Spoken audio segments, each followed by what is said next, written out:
ఆంధ్రప్రదేశ్‌లో పోలింగ్ అయితే ప్రస్తుతానికి ముగిసింది. జూన్ 4న ఎన్నికల ఫలితాలు రాబోతున్న ఈ నేపథ్యంలో ఏ పార్టీకి ఆ పార్టీ తమదే అధికారం అంటూ ఎవరికి వాళ్ళు చెప్పుకుంటున్న నేపథ్యంలో కాంగ్రెస్ పార్టీ ఏ విధంగా ఉంది? పోలింగ్ సరళిపైన ఎలాంటి అంచనాలు ఉన్నాయో తెలుసుకుందాం. ప్రస్తుతం మనతో పాటు కేంద్ర మాజీ మంత్రి పల్లం రాజు ఉన్నారు. కాకినాడ పార్లమెంట్ నుంచి ఆయన కూడా పోటీ చేసిన పరిస్థితి. సార్ పోలింగ్ ముగిసింది. మీ అంచనాలేంటి? కాంగ్రెస్ పార్టీ ఎన్ని స్థానాల్లో సాధిస్తుందనుకున్నారు? ఏం చెప్తారు? ఇప్పుడు ఒక సంవత్సరం నుంచి కాంగ్రెస్ పార్టీ వైపు పాజిటివ్ ప్రీడిస్పోజిషన్తో ప్రజలు ఉండడం మేము చూసామండి. దాని తర్వాత ఎవరు ఆర్గనైజ్ చేసుకోగలరో, ఎవరు ఎలక్షన్ చేయగలరో బట్టి ఉంటుంది. సో మాకు వచ్చిన రిపోర్ట్స్ ప్రకారం దాదాపు ఒక 10 సీట్ల వరకు అసెంబ్లీలో గెలిచే అవకాశాలు కనిపిస్తున్నాయి. అలాగే మరి షర్మిల గారు కూడా పార్లమెంట్ గెలుస్తారని మేము ఎక్స్పెక్ట్ చేస్తున్నాం.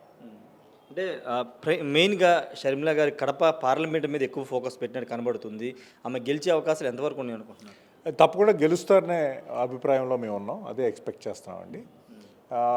కానీ ఇట్ ఈస్ న్యాచురల్. అంటే ఆవిడ మరి పోటీలో దిగిన తర్వాత పార్లమెంటు ఎలక్షన్ అనేసరికి మరి ఈజీ కాదు. మరి తప్పకుండా ఆవిడ టైం అక్కడ కేటాయించడం చాలా అవసరం. కానీ 30వ తారీఖు ఏప్రిల్ 30 వరకు ఆవిడ చాలా విస్తృతంగా రాష్ట్రం అంతా కూడా తిరగడం జరిగింది. అంటే కడప ఒక సెంటిమెంట్ ఉంది రాజశేఖర రెడ్డి ఫ్యామిలీకి. ఆ సెంటిమెంట్ ఈసారి వర్కౌట్ అవుతుంది అనుకుంటున్నారా? జగన్ వైపు నిలబడతారా? లేకపోతే షర్మిల వైపు కడప ప్రజలు నిలబడతారనుకుంటున్నారా? ఇప్పుడు అక్కడున్న పరిస్థితులను బట్టి డెఫినెట్గా రాజశేఖర రెడ్డి గారి బిడ్డగా ఆవిడకి ప్రజలు కూడా సపోర్ట్ చేయాలి. విజయమ్మ గారు కూడా ఆవిడ మెసేజ్ ఇవ్వడం జరిగింది.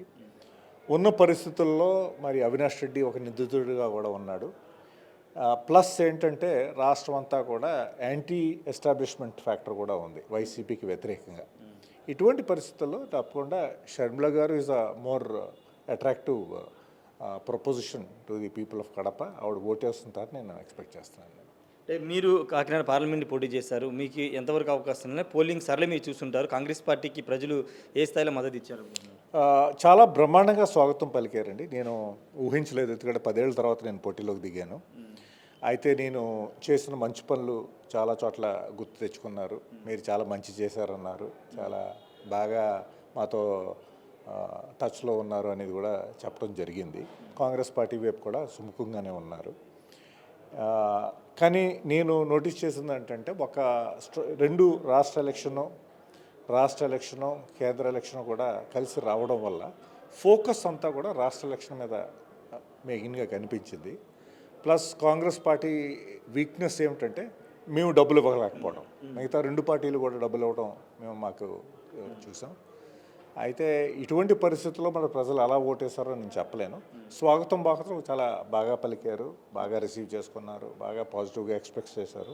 చివరికి ఓట్లు ఎలా ఉంటుందో చూడాలి. అంటే వైసీపీ నుంచి చాలామంది అక్కడ సిట్టింగ్ ఎమ్మెల్యేలు ఉన్నటువంటి నందికొట్కూరు కానీ లేకపోతే చింతలపూడి చాలా చోట్ల నుంచి మీ పార్టీలో జాయిన్ అయ్యారు. వాళ్ళు గెలిచే అవకాశాలు ఎంతవరకు ఉన్నాయండి? అవకాశాలు బాగున్నాయి. ఎందుకంటే they are well known face. And వైసీపీకి వ్యతిరేకత ఉంది కనుక డెఫినెట్గా ఆ ఓటర్స్ కాంగ్రెస్ పార్టీకి ఓటేస్తారని నేను ఎక్స్పెక్ట్ చేస్తాను. ఆంధ్రప్రదేశ్లో అధికారం ఎవరికి చిక్కే అవకాశం కనబడుతుంది? ఇంతకుముందు మీరు ప్రెస్ మీట్లో కామెంట్ చేశారు, కూటమి వైపే అవకాశాలు ఎక్కువ ఉన్నాయి. ఎందుకు కామెంట్ చేయాలి? డెఫినెట్గా కూటమికే అవకాశాలు బాగా కనిపిస్తున్నాయండి. ఎందుకంటే వ్యతిరేకత డెఫినెట్గా వైసీపీకి వ్యతిరేకత చాలా స్పష్టంగా కనిపిస్తూ వస్తుంది.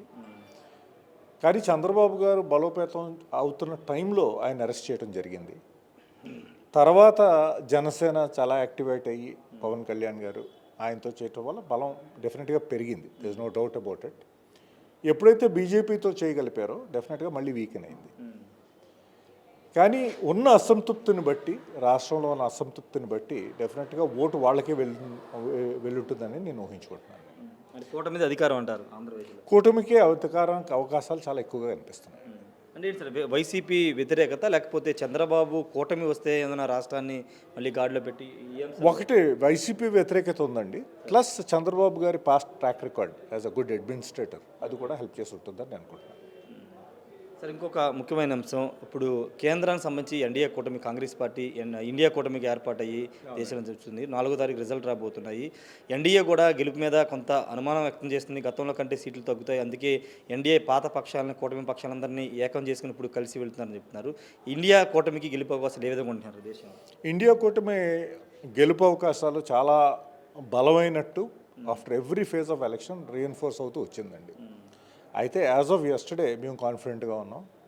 కాంగ్రెస్ పార్టీ సుమారు 150 పైన సీట్లు దాటుతుందని కాన్ఫిడెంట్గా ఉన్నాం.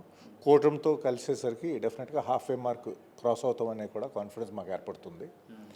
అయితే ఈ పరిస్థితుల్లో మిగిలిన 2 ఫేజెస్లో కూడా జాగ్రత్తగా ఎలక్షన్ చేసుకుంటే బ్రహ్మాండంగా మేము ప్రభుత్వాన్ని కూడా ఏర్పరచుకోవాలని నమ్మకం నాకుంది.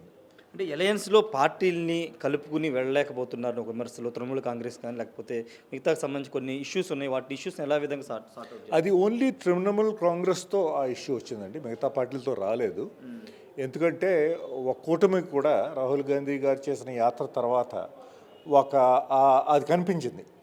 ఎక్కడైతే అసంతృప్తి ఉందో దేశవ్యాప్తంగా అది రాహుల్ గాంధీ గారి యాత్రలో దాని ప్రభుత్వం మీద వ్యతిరేకత అన్నది స్పష్టంగా కనిపించింది. తర్వాత మల్లికార్జున్ ఖర్గే గారు లాంటి సీజన్డ్ లీడర్స్లో కూటమిలో కూడా ఒక కంఫర్ట్ లెవెల్ ఏర్పడుతుంది. ఆవిడ అనుభవం, అలాగే ఆయన అనుభవం, అలాగే సోనియా గాంధీ గారి అనుభవంతో కూడా ఒక కంఫర్ట్ లెవెల్ ఏర్పడింది, ఒక కాన్ఫిడెన్స్ కూడా ఏర్పడింది. So this a good understanding. Only west Bengal was the aberration, కానీ చివరికి definitely she will support the India alliance. Andhra Pradesh అనేది కీలకమైన స్థానాన్ని 25 ఎంపీ స్థానాలు కలిగి ఉంది. 2019లో వైసీపీకి 22 స్థానాలు వచ్చినప్పటికీ కేంద్రంలో సింగిల్ పార్టీ మెజారిటీ వచ్చింది కాబట్టి వైసీపీ ఏం చేయలేకపోయాం మేము అనేది ప్రధానంగా వాళ్ళు 5 సంవత్సరాలు చెప్తున్నమాట. ఒకవేళ ఇప్పుడు ఎవరికి కేంద్రంలో అటు ఎన్డీఏ కానీ ఇండియా కూటమి కానీ మెజారిటీ రాకపోతే ఇక్కడ ఆంధ్రప్రదేశ్లో కీలకంగా 20 ఎంపీ స్థానాలు కీలకమయ్యే అవకాశం ఉన్న నేపథ్యంలో ఇప్పుడు ఎన్డీఏలో ఉన్నట్టు చంద్రబాబు రేపు ఒకవేళ కాంగ్రెస్కి అవసరమైతే మద్దతు ఇచ్చే అవకాశం ఉంటుందా లేదా? అది ఆయన తప్పకుండా టైంకి మనసు మార్చుకుంటారని మేము ఆశిస్తున్నాం. ఎందుకంటే ఈవేళ దేశంలో ఒక వెరీ అన్హెల్దీ అట్మాస్ఫియర్ ఉంది. ఆ డిగ్నిటీ ఉండేది, తర్వాత గివ్ అండ్ టేక్ ఉండేది, ఒక మంచి అండర్స్టాండింగ్ ఉండేది వాజ్పేయి గారి టైంలో కానీ లేకపోతే అద్వానీ గారన్నా కూడా ఒక మంచి అండర్స్టాండింగ్ ఉండేది ప్రతిపక్షానికి రూలింగ్ పార్టీకి. అది మోడీ గారు వచ్చిన తర్వాత దురదృష్టవశాత్తు చాలా ఏంటంటే ఇట్స్ బికమ్ వెరీ అన్హెల్దీ. డెమోక్రసీకి అన్హెల్దీగా ఉంది. తర్వాత ఓవరాల్ సిస్టమ్ కూడా ఇప్పుడు పార్లమెంట్లో డిబేట్ లేకుండా జరిగేది. ఇవన్నీ మార్చాలంటే తప్పకుండా మార్పు కావాలి. ఆ మార్పుకి మరి చంద్రబాబు గారు తోడ్పడతారని నేను ఆశిస్తున్నాను. ఒకవేళ చంద్రబాబు అవసరం ఉండి చంద్రబాబు నిజంగా ఇండియా కూటమి సహకరించి ఇండియా కూటమి కేంద్ర అధికారంలోకి వస్తే కనుక మీరు చెప్పినటువంటి ప్రత్యేక హోదా హామీ అమలు జరుగుతుంది ఆంధ్రప్రదేశ్కి? తప్పకుండా జరుగుతుందండి. మా నేషనల్ మేనిఫెస్టోలో మేము పెట్టాం, special category status to Andhra Pradesh will be given అనేది మా నేషనల్ మేనిఫెస్టోలో పెట్టాం. దానికి కట్టుబడి ఉన్నాం.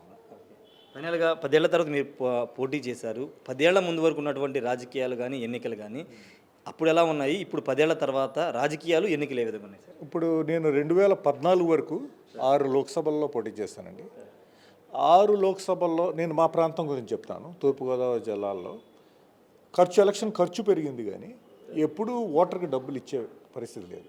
2014 నుంచి ఈ సంస్కృతి తెలుగుదేశం వాళ్ళు జగన్ గారు ఇంట్రడ్యూస్ చేశారు. దానికి ముందు స్థానిక ఎన్నికలు జరిగాయి, అప్పుడు డబ్బు పంచడం మొదలుపెట్టారు. అది జనరల్ ఎలక్షన్లోకి సాగింది. ఇప్పుడు అది ఎస్టాబ్లిష్ అయిపోయింది డబ్బు పంచడం అనేది. మొన్న ఎలక్షన్లో 2000 పంచడం జరిగింది. ఇది చాలా దురదృష్టమైన పరిణామం. మరి ప్రజలు గుర్తిస్తున్నారో లేదో, ఇది వాళ్ళ డబ్బే ఈ విధంగా వస్తుంది అనేది గుర్తిస్తున్నారో లేదో నాకు తెలీదు. కానీ ఇది మాత్రం ఇన్స్టిట్యూషనలైజ్ అయిపోయింది. ఎంత ఇన్స్టిట్యూషనలైజ్ అయిపోయిందంటే పక్కనే పనిచేస్తున్నారు వీళ్ళ డబ్బులు. ఇది నిజంగా ఇట్స్ వెరీ అన్హెల్దీగా నేను భావిస్తున్నాను. ఇది మారాలి. ఇది మారకపోతే మాత్రం మరి ఇది ఎక్కడికి దారితీస్తుందో నేను చెప్పలేను. ఇది నేను చూసి 9 కాంగ్రెస్ పార్టీ వస్తుందని చెప్పడం కూడా జరిగింది. మా 2029 వరకు మేము వెయిట్ చేయాలి, మాకు ఈసారి ఓటు వేయండి అంటే మీ గురించి సదుప్రాయం ఉందని అనేవారు, కానీ ఓటు వేస్తామని ఖచ్చితంగా చెప్పేవారు కాదు. కానీ ఏదైతే మాత్రం we are happy that there is now a positive reception to the Congress party.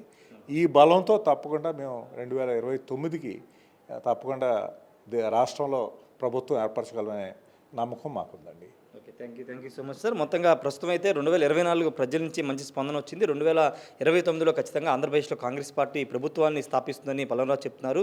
ఆంధ్రప్రదేశ్లో ఉన్న ప్రస్తుత పరిస్థితి, పోలింగ్ సర్లు అన్నీ చూస్తే కనుక కూటమి అధికారంలోకి వచ్చే అవకాశం ఉందని పల్లవరాజు చెప్తున్నారు. దేశంలో ఇండియా కూటమి ఖచ్చితంగా అధికారంలోకి వస్తుంది. ఒకవేళ ఇండియా కూటమికి ఆంధ్రప్రదేశ్ ఎంపీ సీట్లు అవసరమైతే చంద్రబాబు ఖచ్చితంగా సహకరిస్తారని ఒక నమ్మకం ఉందని చెప్తున్నారు. అలా సహకరిస్తే కేంద్రంలో అంటే రాహుల్ గాంధీ ఇచ్చిన మాట ప్రకారం ఆంధ్రప్రదేశ్కి ప్రత్యేక హోదా కూడా ఖచ్చితంగా ఇచ్చి తీరుతారని పల్లవరాజు చెప్తున్నారు. కెమెరా పర్సన్ ప్రసాద్తో రాయషార్ టీవీ, విజయవాడ నుండి. మరిన్ని వీడియోస్ కోసం ఛానల్ ని సబ్స్క్రైబ్ చేయండి. లేటెస్ట్ అప్డేట్స్ కోసం వాట్సాప్ ఛానల్ ని ఫాలో చేయండి. అండ్ లింక్ డిస్క్రిప్షన్ లో ఉంది.